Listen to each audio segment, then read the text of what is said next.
Chase Thomas podcast. My nephew needs me to record. See, I already hate it. I hate it.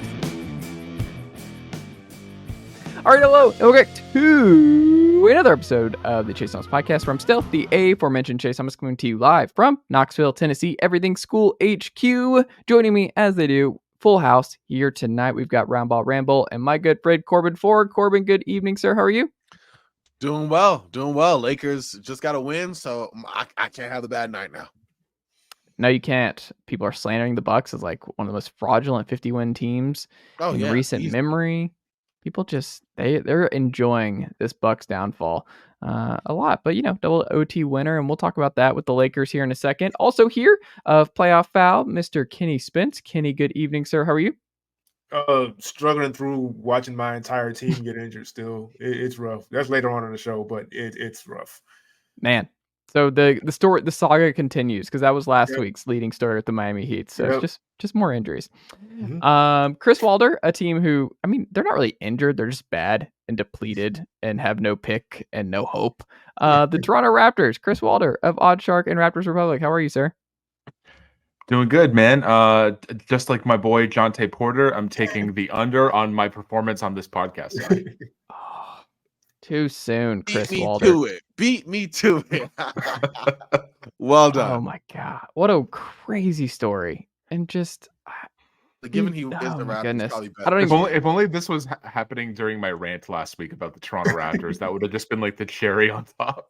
Oh my God! I mean, it really would have. But but part of me is like, I'm glad. You've had enough, Chris. Like you've. Are Raptors fans like finding amusement in it? Is it like the leading story in Toronto of like, oh my God, what are we doing? Like, what is the vibe around the Porter thing in Toronto? Oh yeah, like it's a huge deal that's probably blown up way more in Toronto. I mean, ESPN's like covering it a lot just because it's sports betting and it kind of correlates with the Shohei Ohtani stuff going on in baseball. But I don't know, it just kind of blends together after a while. This season has been, excuse my language, dog shit. So it's kind of fitting that something like this happens with a seldom used player on the team, but I'm sure we'll get into that later. When it rains, it pours. Couldn't be my team. We're out here beating the number one seed in the Eastern Conference with a bunch of bench players. So couldn't be me. Everything's great in Atlanta. I don't know what y'all are talking about. I'm ready for the 10 seed. Corban Ford, the latest on the Lakers. So they have a big win tonight in double OT. What is new this week with your Los Angeles Lakers?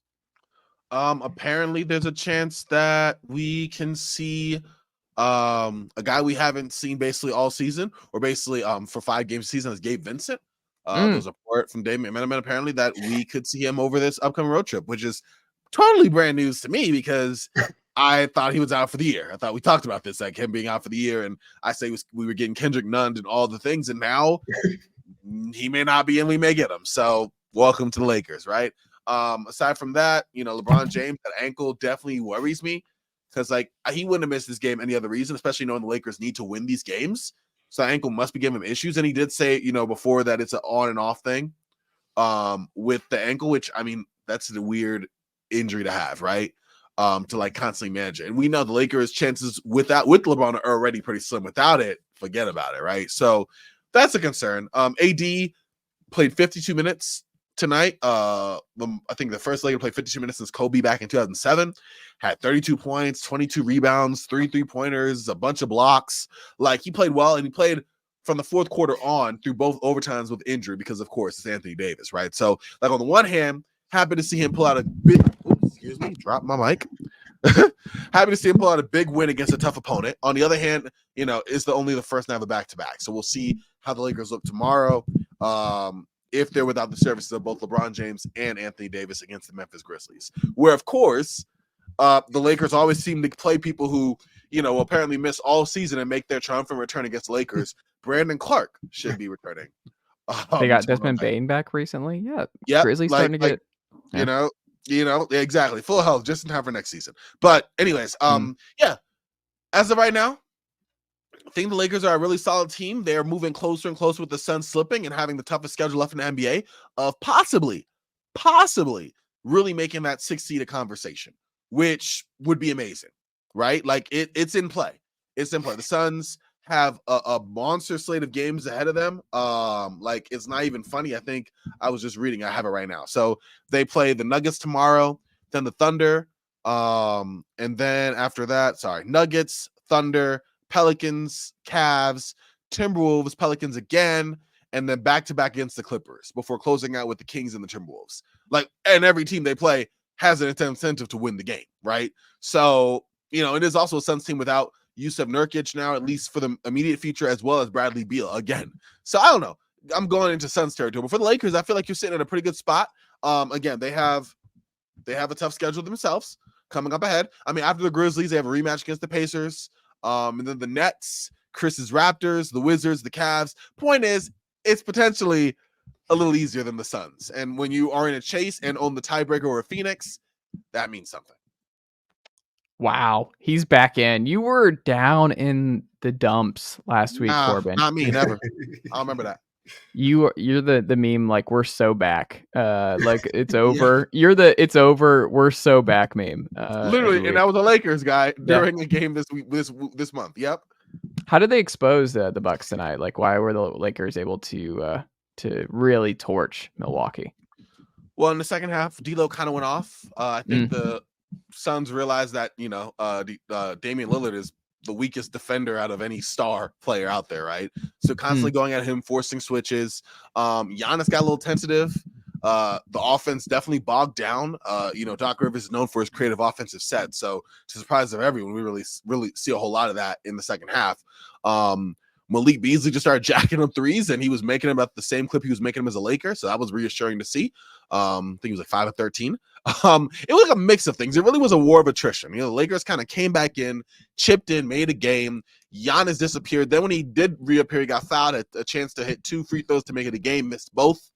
And Austin Reeves, second career triple-double. Like, the games, the tighter they get, he really picks up his level of play, and that's just what it is. So ultimately, Lakers have stayed with it. And by knocking down some threes, the Bucks kind of took their foot off the gas. By the time the Bucks got back in it, the Lakers are roaring.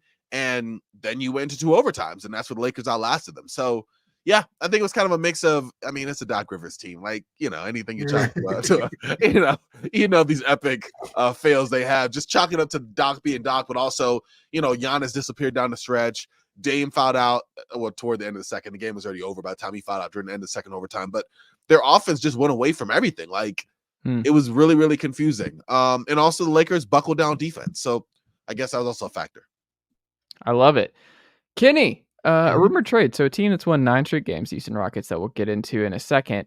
We've talked about the Nets and being quietly dysfunctional, and it came at a cost for the Knicks to be a functional franchise. They both can't be functional at the same time, it seems. But the rumor is that they turned down an offer of Jalen Green and multiple first-round picks for Mikal Bridges. When you first saw this story, Kenny, what did you think about this for both sides, really? I felt like the Rockets lucked out. And all due respect to Mikal Bridges, but we've talked about like where we think his ceiling is, but he's older than Jalen Green. Jalen Green is interesting because it seems like every time we get to this point in the season, he just becomes Kobe Bryant. And so I don't really know what to make of that. But as far as the age he is, he fits the Rockets timeline better. He's a more explosive of a player. And Mikal Bridges, like I said, he's a player who fits a winning team to do, I don't want to say the little things because he can also score, but do those little things as well as score when he needs to. And that fit with the Rockets, I just wouldn't understand myself personally. So the Rockets really lucked up with that trade not happening, I believe. I think so too. And it's just kind of weird, Chris, right? That they're just so gung-ho on building and keeping Mikal Bridges when you're seeing what the result is right now. Like, I don't really understand the impetus to lock down Mikal. And I think it's one of those where a couple of years goes by and they're like, oh, we should have, we could have gotten a lot for Mikal Bridges. I think it's just Brooklyn's way of trying to justify the other trades that they made. Like Mikal Bridges was like the focal point of the major blockbuster that kind of reshaped the franchise. And I just watched the Brooklyn Nets against the Toronto Raptors, and Brooklyn struggled against the skeleton crew of Toronto. I think Bridges is a very talented player. He's probably at best the third best player on a championship team. But I think Brooklyn is just going through the motions at this point, trying to figure out what they have in their arsenal. And Bridges is like the biggest bullet in the chamber, so to speak. So they want to keep him happy. And, they've struck out so many times before, like hitting it out of the park, like getting Durant, getting Harden, getting Irving. Bridges is the leftover of all of that. So, yeah, I totally see why they're trying to keep him. Is it the right move? Probably not. No. What do you think, Corban? I thought it was silly for Brooklyn not to move on from Mikal. Like, at the end of the day, oh my gosh, I'm just gonna hold this mic. Sorry. That for youtube.com/Jason. So you never know when a microphone's gonna drop on this. So. For real. My stand isn't behind the scenes, like it's not fixed. So I was propping it, and I was stupid. My prop held about as well as Dejounte Portis. Okay, done. Anyways, going forward.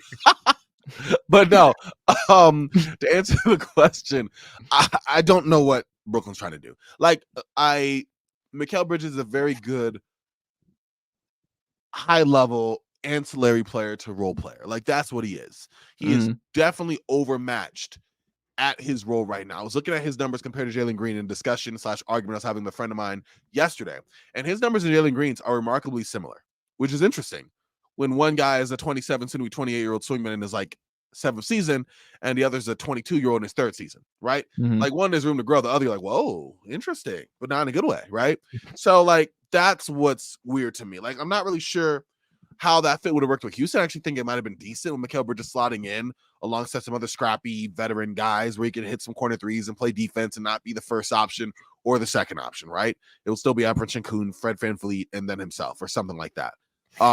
Whereas Brooklyn would have a young guard in Jalen Green to build around. I'm not gonna lie, I would like a Jalen Green Cam Thomas backcourt. I don't know defensively that I'd like that, but it'd be a fun one to play with on 2K, at the very least. So like, I think Brooklyn had a prime opportunity to rebuild, move forward, and say this isn't working. And the ceiling for this is what? Blowout in the play-in game. If you make it there, like, you're not getting the second round with the squad. You're just not. The ceiling is very much there. And for them not to do that, just for Jalen Green straight up, I probably would have considered it. A young 10-pool guy with which you can build your team around potentially, but has, again, keyword potential and some actual future optimism for a young squad that needs to figure out where they're going. Yeah, you take that swing if you have the opportunity. So to not do that, like, that deal's not on the table now. You know what I mean? Like, good luck. And you probably had more than Jalen Green. So for Brooklyn not to do that, I think is just asset mismanagement, franchise mismanagement on a massive scale. Houston and dodging a bullet, probably. Not that Mikal Bridges would have been a worse fit or anything, but like, now you have a guy in Jalen Green who, like, whoa, okay, he's playing up to the potential that we thought we saw when we drafted him 3 years ago. And yeah, it's been only a month, but it's been a really good month. And he's honestly, in my opinion, improved over the second half of the season anyway. So this might be, if you are really, really an optimistic person, an evolution and a continued development of what you hope Jalen Green will become. And honestly, a colossal whiff for the Brooklyn Nets. It's funny, like, Jalen Green, like, at what age do we go, okay, Jalen Green is what he is? Like, I don't know. Are y'all selling your, like, 25. And what is he right now? Not yet. He's 22. If he was 25, I'd say that. But he's 22. Is he still only 22? Yep, just looked up yesterday. So he's 22. Like, no, absolutely not. Young guards already need a while to develop in the NBA. Yeah. He was in a system where Kevin Porter Jr. was the starting point guard for 2 seasons. I'm sorry. Like, I'm gonna give you a pass on that. You know what I mean? Like, you just, it wasn't a good culture. Now you have a good culture. You're figuring out your way around the league, and you are still just 22. Like, once it gets to 24, 25, then we're like, but right now, people were writing Scotty Barnes off like after his sophomore year. He's 22 years old, and he made the All-Star team this year. So I think people expect so much so soon. We've been spoiled so many times with players in the past that, like, development, it's like the old expression, like, progress is not a linear path. There's going to be some bumps along the way. And Jalen Green is a prime example of that. I think you just have to keep up with him, and it's paying dividends so far. Houston could sneak into the playoffs.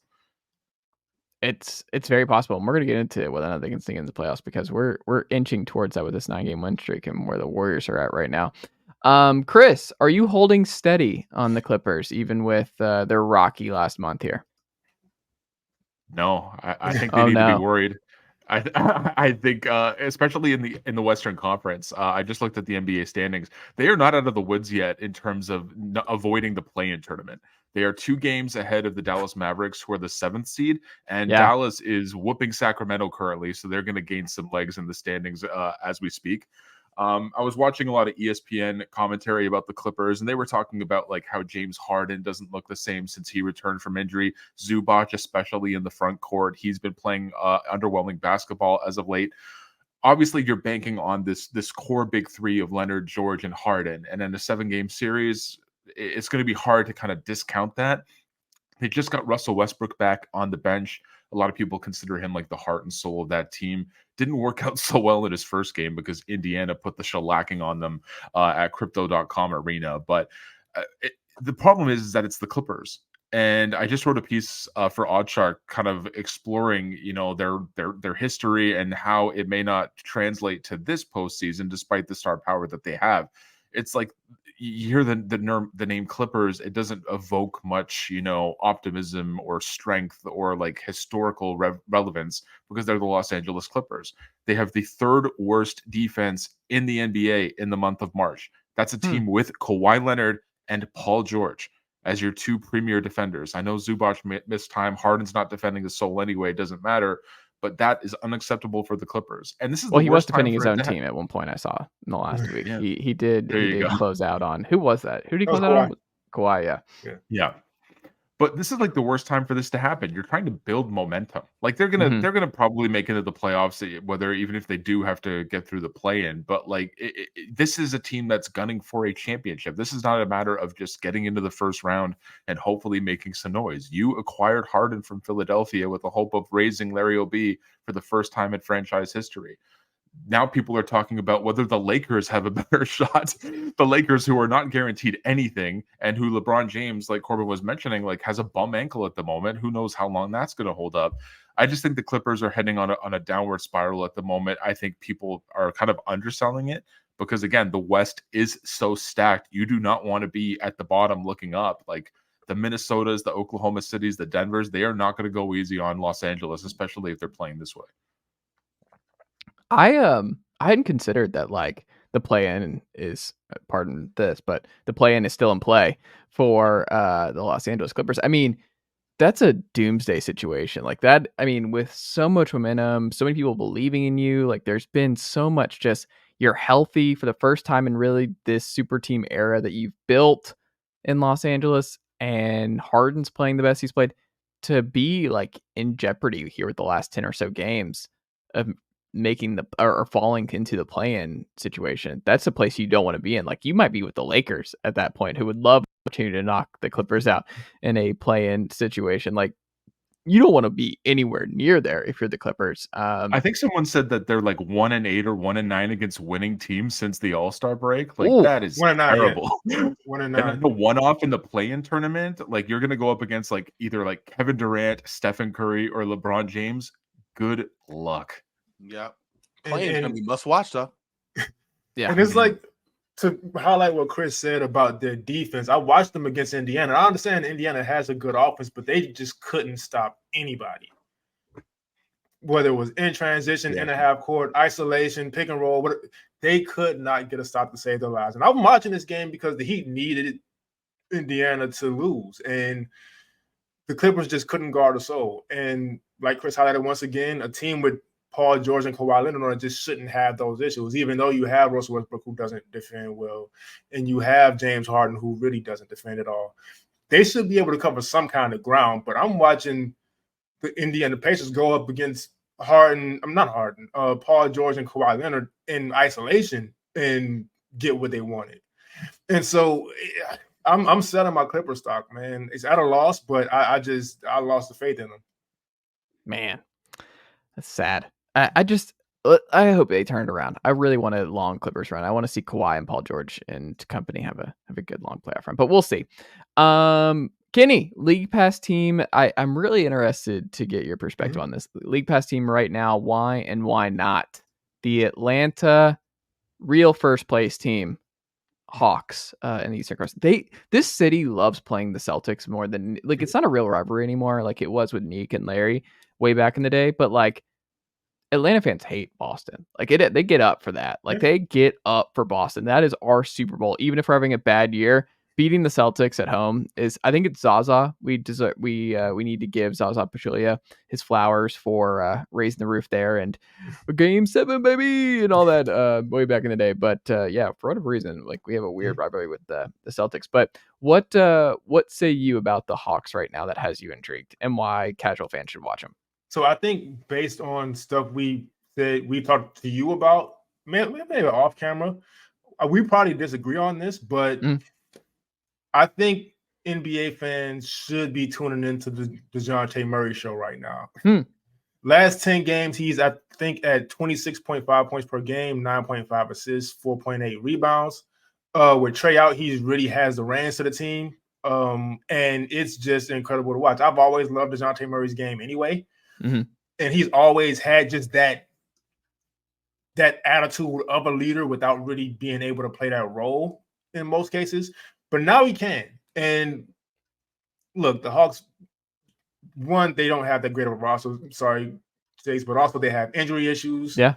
Jalen Johnson's out right now, who I would love to see, but he's injured. He's been injured 3 times this year. He rolled his ankle. He's doing stuff. It's kind of scaring me a little bit. Like he's gobbling up a lot of these little minor things that just kind of you just got to be available, man. Yeah, and it's really unfortunate to see that because I really like his game. But Dejounte Murray is really showing out lately, so I would definitely tune in to him. Don't expect wins from the team. I probably wouldn't bet much money on them in most cases, but Dejounte Murray is a lot of fun to watch. And especially if you're like me, who's liked his game for years and been a huge fan of him for years, it's kind of some vindication in this. Because with him and Trey kind of struggling to find it for a while, he was kind of the one that got written off a bunch. And so now to see him kind of, I don't want to say taking the reins again, but that's what he's doing these days. And it's just been incredible to see. It's a reminder of how long the season is because, I mean, Dejounte went rogue. He was almost traded. I mean, he was almost traded. He also went rogue. Like at the end of the game, I don't remember who were we playing where he just went over and over again. You could tell it was like, what are you doing? Like Dejounte is just deciding I'm taking every shot here in the half court. And I forgot who it was. It was a really fun game. But either way, like it was right there. He was the leading guy of like getting traded. And then it was like, nope, we're going to keep him. And Trey's now obviously been out and probably out for the remainder of the year with his ligament surgery on his finger. But like little things like this is just hilarious. Where Stat Mamba has Dejounte Murray's last 5 games, 22, 11.4, 3.6 threes made per game. The last player to average those numbers over a 5-game span was Trae Young. So it's like these two can't escape each other. To your point, like it's vindication for Dejounte because Dejounte is individually a really good NBA player, but like he's improving and he's flourishing right now with. What is that one factor that's not in play right now? Oh, it's because Trae Young's not here. So it's like, on one hand, it's great that Dejounte is playing this way. On the other, it's like, okay, what more do we have to see to be like, I don't think these two are going to be able to coexist. You're not going to be able to maximize the two of them on the floor together. I don't know. I think that's something we'll find out this offseason. But the Atlanta offseason is going to be quite interesting because this front office, I mean, the last 3 years now, I mean, some of it was not Landry Fields and the new version of it, but I guess I should say this franchise has been late to pull the trigger on moving on from guys or being bold to keep guys that you need to keep. Like, I don't know what they do. I mean, DeAndre has been moved to a bench role and has been fine there. And he obviously hit a big one. The ultimate yes pull up 3 when you're up 1 and could have ran out the clock and gotten fouled. But I don't know. And then there was some weird Onyeka stuff that I don't really have an answer to what's going on there. So that might be something to monitor this summer. But I don't know. The Hawks they're locked in. That's the funny part. They can't move out of 10. Like they cannot move. The Nets are behind them and they have locked that in. The Raptors, Chris's Raptors, they're locked in. The Hawks can't fall. They could tank if they wanted to. It doesn't matter. You're playing a play-in game. Like it doesn't matter. Get ready to learn play-in, buddy, in the Adam Silver voice, because the Hawks cannot escape that right now. Speaking of the Raptors here a little bit, Chris, what is up with those happy Toronto Raptors this past week? Well, we're in the news for all the wrong reasons. John, I mean, for those who've been living under a rock and haven't been watching the major networks, Dejounte Porter, someone who I've been very high on, as kind of like a backup center, was hoping would catch on like down the road, sign a deal with the team, and could pass, can shoot. When he wants to anyway, and he's not chucking up shots, banking them off glass with the hope of missing so he can hit his unders, like that viral clip that's been going around. Just a really bad look, not for the organization per se, but like just for the league in general. I mean, I'm kind of shifting off the Raptors, but like it's difficult for me to talk about because I'm biased. I write for OddsShark. I cover sports betting. I put an NBA spin on it, of course. And to see someone like Porter, who's not a player who is making 10, 15, 20 million a year, like he's just kind of making borderline salary in the NBA and making these bets and jeopardizing his career. Obviously, it has to be proven, innocent until proven guilty, stuff like that. But the evidence is really bad. And it does look like he has been doing these things. And if that's the case, I think that the hammer needs to come down on him, needs to be removed from the NBA. And I think that's what will happen. He will be made an example of. It's just, like you said earlier, like when it rains, it pours. It's just one of many things with this Toronto Raptors season, with this ongoing losing streak. I was just looking at the schedule. We may not win a game for the rest of the year. Like, it's really bad. And this what was the last worst season? Like, where are you at now? If you lose every game, I'm not even including the Tampa season because they weren't the Toronto Raptors. Like, those were horrible circumstances, coming off COVID or whatever, and like we couldn't play in Canada. I get it. Yeah.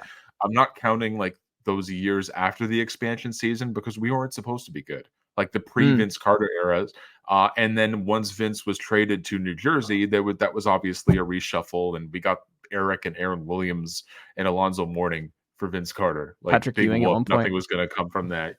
No, Patrick Ewing. Oh, no, Patrick. You got Hakeem. Sorry, Patrick went to the Magic. Yeah.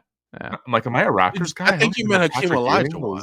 Yeah, I said Hakeem. Yeah, like no, I switched it up. I got him switched. Yeah. I was like Seattle and Orlando with Patrick. But anyway, yeah. Seattle. I forgot Patrick was in Seattle too. Yep, he was in Seattle first. Wait, where did he finish? Was it Orlando or Seattle? Orlando. No, he got traded from New York to Seattle, finished in Orlando. Yeah. Finished in Orlando. Last year, Sean Kemp, too. What a sad. Also, he was in the news. He's a meme now. So Patrick Ewing eating his popcorn at the NCAA tournament, I think. Where was he? Did y'all see that with the picture? Enjoying his time. And is enjoying that Georgetown buyout money right now. But as you were saying.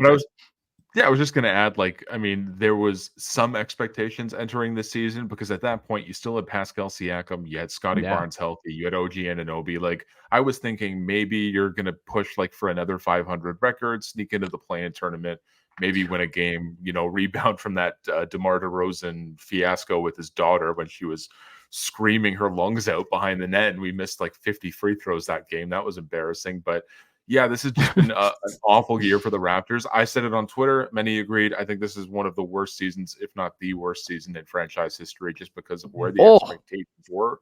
And now this Porter news, which is just ridiculous. Like, I'm happy that RJ Barrett and Emmanuel Quickley are going to return to the lineup soon because they had personal matters to attend to, which are far more important than anything basketball related. But even I don't think their presence is going to make a world of difference. I think the pick will probably end up staying with Toronto. We talked about this last week. There you go. It's in the first position. But again, of all the years to keep the pick, it is a dog poopy draft. So that's not even a win at the end of the day. So yeah, just a lot of bad vibes with the Raptors. It's unfortunate because this was the hottest ticket in town at one point. Goodness gracious, Chris. We got to do something. I don't know what's going to happen. Let's predict what the next Raptors sad news story is. Jakob Poeltl can't get to the game because of something. What could we do? What's the next weird update to the Toronto? You're running out of time here, or maybe this is the last one. Olynyk shaves his head or something. Like the hair is gone. Like he just shows up one game with like a clean shaven head, and I'm like, all right, now God is just smiting this franchise. There you go. Corban. The Rockets have won 9 straight games. What happens if the Rockets pass the Warriors and the Warriors are left out in the cold here and the Rockets are able to pull this off? All hell breaks loose in Golden State. I mean, like, this is like, it'd be just the icing on an uneven, semi-horrific cake for Golden State all season, right? Yeah. Like, forget the Draymond drama, forget the horrific start from Klay Thompson, who, by the way, will still be an unrestricted free agent at the end of the year. Forget all of the movement or lack thereof, and just the injuries and everything, right? Like, that'd be pretty crazy for the Warriors to have to deal with. And to realize that, yeah, you wasted a pretty good age 35 year for Steph Curry. He turns 36 here in the next month or so. So, like, not great, and there probably had to be some big changes across the board. I don't know what those changes would be, because, the Warriors have been led by this, core of Steph Curry, Klay Thompson, Draymond Green, but maybe you don't see Klay anymore. I mean, who knows at this point, right? I think it'd be horrific, though, for them to do so. For the Houston Rockets, I mean, great. They made the play. Like, I don't really have. Do I think it's a sneaky big deal? Like, I think the Rockets have been floating in no man's zone, and we've all kind of written them off of like, this is just untenable. There was obviously ownership questions when Fertitta took over. The circumstances around Daryl Morey leaving, like, it's been quietly a dumpster fire for them. For Ime, it's validation for Ime, right? Well, like, exactly. It definitely is validation for Ime, and I think that it's a small step in the right direction, or not even a small step, a good step in the right direction, right? Like, it's not like you're just seeing veteran guys lead this Rockets team. It is guys like Alperen Sengun, who's made a big run. It is, a big month by Jalen Green, who's really kind of driven the engine here for this Rockets team to really make the noise they have. It's steady play from Fred VanVleet, and obviously Amen Thompson, and like, it's really good play from a lot of different players. What I mean is, like, do I expect them to go far in the playoffs? No, like, I don't. But, like, in terms of, like, for the Houston Rockets, no, I think it's a little semi-validation for them to make the controversial or semi-controversial coaching change, to go after Dillon Brooks in free agency after all the flack they got from there, to get a good signing with Fred VanVleet. I definitely agree with you. I think, let's just say, in my opinion, the impact is more to Golden State than it is to Houston for obvious reasons. But obviously, if you're Houston, yeah, you really feel good about this. Like, even if you do lose in a very tough, I think they'll make it a tough game in the play, and I don't think they'll make it out the play-in. But I think if they make it, they'll make it a very tough game. Even if they lose that, they can keep their head high, knowing, hey, we have something of a foundation with which to move forward. It's like a very dollar store version of what the Kings did last season. Yeah, but I think, I don't know. Now you have me thinking of, like, who I would believe in, whose young core I like more. I mean, Sabonis isn't. I don't know if they're young. Like, I just don't think the Kings are in that zone. They're so much older than the Rockets. They're not young. So no. Yeah. When I said that, I meant a dollar store version of the Kings, in the sense of, like, the Kings making it to the postseason was like validation for what they had done, and, like, moving forward, you have a lot more optimism and De'Aaron Fox and Domantas Sabonis core. Like, basically, it was really the feeling that you got from that Kings team when they got eliminated. I wasn't comparing the two teams at all outside of the good vibes. And I'm saying you get dollar store good vibes with the Houston Rockets than you would compare to the Kings. I think, it's close to happening. What do you think, Kenny? Do you think the Rockets ultimately get there, or do you think they fizzle out in the last 10? I think they could. So for me personally, they're actually right where I thought they would be coming into the season. It just took them a while to get there, because I'm real big on Alperen Sengun. He's been out recently, unfortunately. Yeah. But they did bring in those veterans. They brought in the Dillon Brooks. They brought in the Fred VanVleet. Ime Udoka. You can see them kind of trying to make the turn to be able to just not be that rebuilding team anymore, and try to kind of go in that direction. But it's going to take time before they're actually good. But I figure with the defense of Dillon Brooks, with the development of Alperen Sengun, and now you have Jalen Green coming together, I'm really excited to see those two together, with Jalen Green playing the way he's been playing, and Alperen Sengun really the way he's been all season. But yeah, they're right where I thought they would be. Now, the Warriors do have the experience, and they do have Steph Curry, so I don't know if they're necessarily going to get past them if they play against each other in the play-in. But I can't really necessarily say I'm surprised by where the Rockets are right now. I think it's going to be fun. I think they're a team on the rise. I do wonder who they're, like, what level they're going to, like, because now if you get out of the play-in, you're not a lottery team, and they can't get any lottery luck in that regard. And I think sometimes fan bases value that a little bit too much, of like, yeah, then you're suddenly in the Charlotte or Detroit zone where it's like, yeah, they're in the lottery every year too, and they never got out. Like, there is something to be said about getting out. Like, I understand you want to get as many lottery picks as you can before you make the leap and you become a perennial playoff team.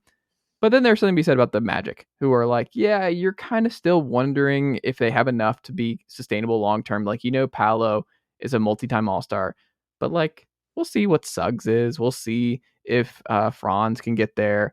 But there's something to be said about being like a 5 seed and winning a lot of basketball games again and playing a really fun style of basketball and having a good, fun core and just getting out of the dump. Because I think it's so easy to overlook how hard it is to get out of the gutter of the NBA. Like, it's not, you just can't take picks and then just expect to jump back in. There's just so many other reasons that go into sustainability. Yeah, that's the thing. Rebuilding takes 20 years sometimes. I think people don't really realize that. It takes a very long time. The Hornets have not made the playoffs since Detroit. Like, it's just, that's not something you really want to bank on. And like the point you made with Orlando Magic, if they wanted to, they have a very cluttered front court. Yeah. So they could make a move and get better, and now they're a 3 seed next year, and they're a real, I don't want to say contender, but there's room to get better. Whereas if you're at the bottom, you may have one guy who can be a role player on a good team and maybe get some picks out of him and just kind of restart the whole process sort of over and over.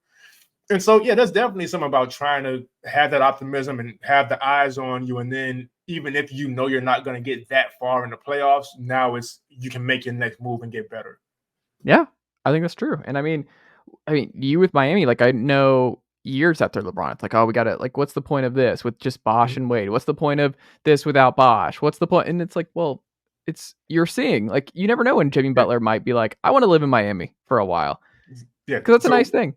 And well, here's the thing about that also.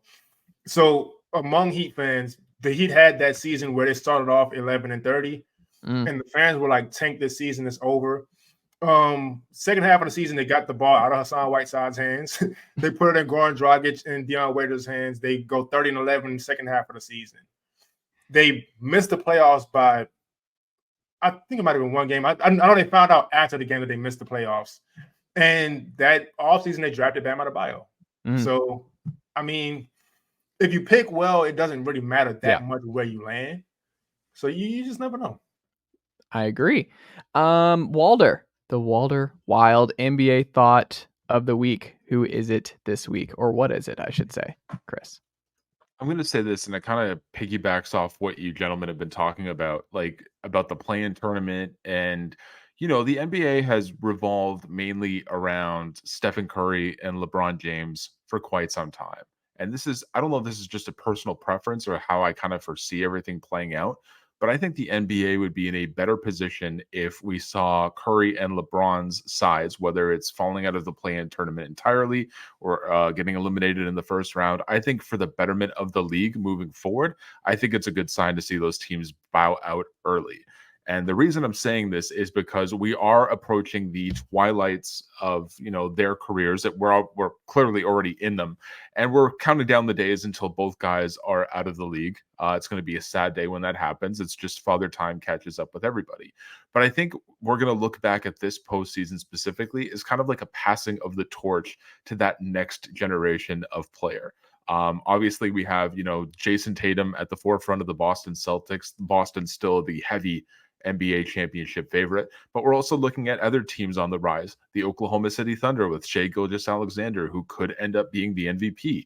Anthony Edwards and the Minnesota Timberwolves, one of the best stories in the league this year. Even in the Eastern Conference, like Jalen Brunson and the New York Knicks, if they can get their bodies back, they might go to the conference finals themselves. But I don't think, if you're talking about like ratings and like attendance and whatever, and just the overall interest in the game, sure, you want LeBron and the Lakers around, you want Stephen Curry and the Warriors to go deep. I just think we are in this time right now where both of those teams can't be trusted to a huge extent. I know we just saw the Lakers advance to the conference finals. They could just get hot. They have Anthony Davis, they have LeBron, they have some depth there.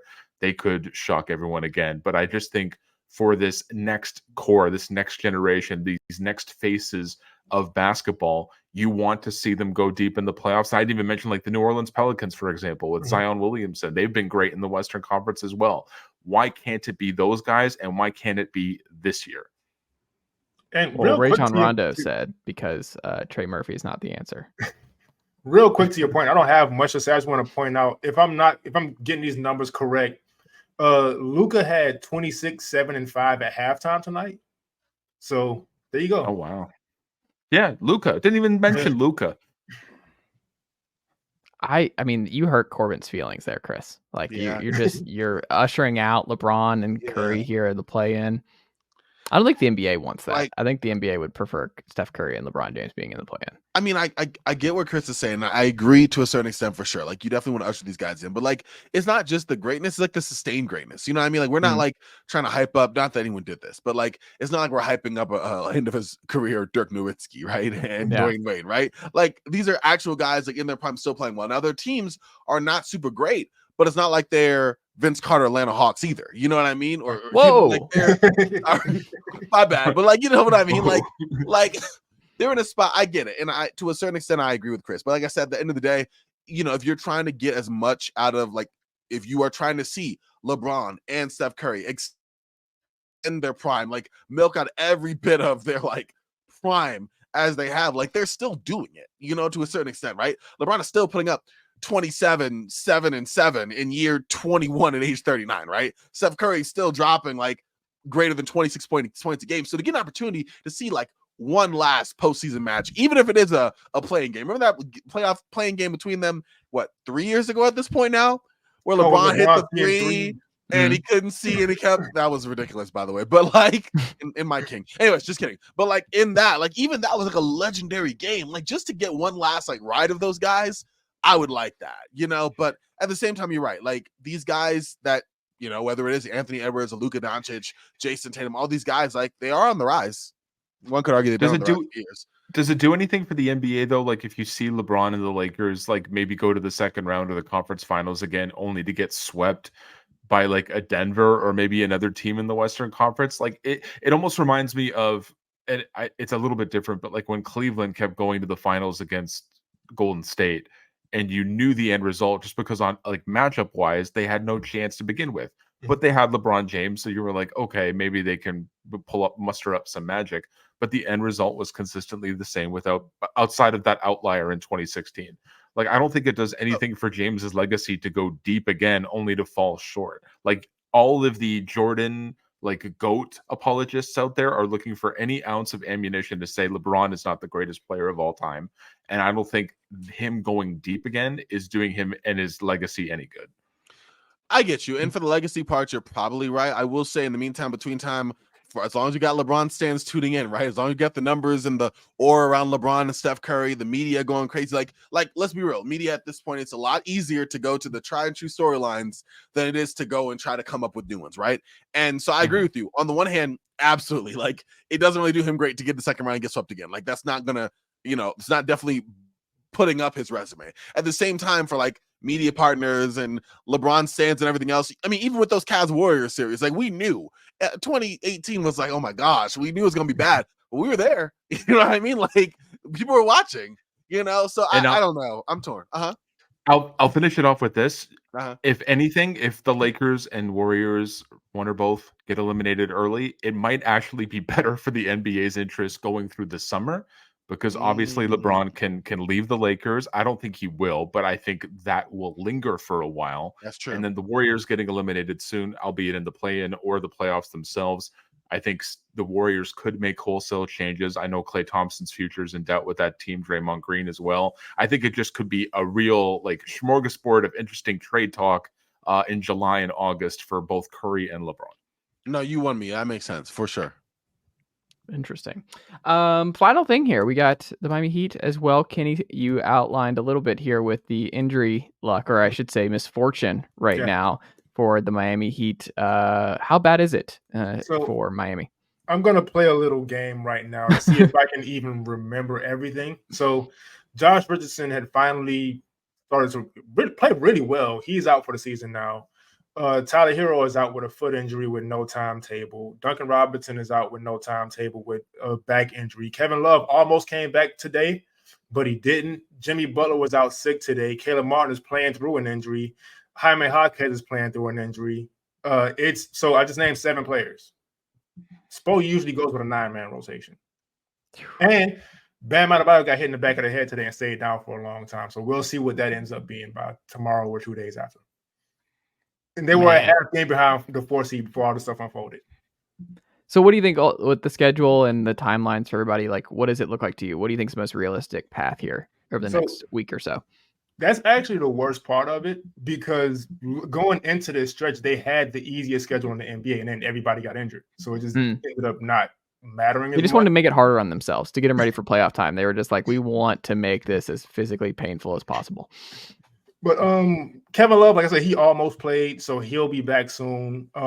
Jimmy Butler, he was just sick today, so he'll be back soon. Like I said, Tyler Hero has no timetable. Duncan Robinson has no timetable. And they've both played really well this season. So, man. Who are you most worried about not being ready come playoff time? Tyler Hero. Because they really need him. And I think that showed against, honestly, I don't remember. It showed a lot recently to where they just don't have anybody, aside from Terry Rozier, who he had a really bad game tonight. But aside from Terry Rozier, they have nobody who can really create their own shot aside from Tyler Hero. And you really need that in the playoffs. Ball movement is great, and Spoel's not really that great of an offensive coach anyway. He's locked in on the defense, but they're gonna need Tyler Hero's shot creation. But one silver lining, I'm leaving here with something. Bam Adebayo last 10 games is shooting 54% from 3. So he's shooting those now. So he's confident after that big shot a few weeks ago. So he's shot like 2 a game since that game. So has he really? Yeah. Interesting. Has he said anything about it? Like, why was that? Like, that has he been like, hey, now I know I can do it, so I'm just gonna start launching? He literally said he woke up one day and just decided he wanted to shoot threes. I don't know if he was joking or not, but he really just said. And there are Bucks fans out there, like, they want Giannis to wake up one day and like, you know what? I don't need to shoot any threes. Like, I can be the best player in basketball and not shoot any threes. Chris, what can the good folks check out from you all across the internet this week? Check me out at Oddshark, as always, giving out the best parlays and expert picks that I try to do on a daily basis, with all the Dejounte Porter jokes sprinkled throughout, at least for the next 48 hours, to see how long that lasts. And yeah, follow me on Twitter and Instagram at Walder Sports. I'm still talking about the Raptors, as unfortunate and sad as that sounds. Hey, wait, the season's almost over, Chris. It's almost We're getting over. there, bud. You're getting there. Corban Ford, what about you over at Roundball Ramble, Swish Theory, Basketball Intelligence, and everywhere else this week? Yeah, so I just did with Swish Theory 2 podcasts looking at 2 interesting teams and trying to figure out short-term and long-term direction with Charlotte Hornets and your Atlanta Hawks. Chase said the Atlanta Hawks one will be dropping here probably tomorrow. The Charlotte Hornets one dropped this week, so that's one. For the Puma Next Pro Circuit, our live show, our second episode just dropped today. So we talked with some coaches and players that'll be part of the AAU circuit. That's cool. And then moving up this next week, I'm doing a first round mock draft with some good friends of mine. So that'll be live as well as we dive into this very underwhelming draft class. Good luck with your draft pick, Chris, for the Raptors. But, with this 2024 draft and just seeing what happens. Well, right now, Reed Shepherd is in talks to go number 1. I'm like, oh my gosh, like, what are we doing right now? So yeah, that's where I'm at. Goodness gracious. Kenny, what about you over at Playoff Foul this week? Yeah, so I know last episode I mentioned that we were going to do a Grid and Grind Grizzlies episode. We actually have a guest booked for that. She had to reschedule. So we're going to be recording that tomorrow. But the last episode we did, the theme of that was upsets. So we talked about the 2011 finals. We talked about the We Believe Warriors. And we talked about teams that could possibly upset higher seeds in each conference. And so the thing with our show is we try to do evergreen stuff. So that episode came out last week, but it's still pretty fresh. So I would say check that out and subscribe wherever you get podcasts. There you go. I love it. Go subscribe. Keep up with all of their great work all across the internet each and every day. Chris, Corban, Kenny, thank you guys as always. And I will talk to y'all next week.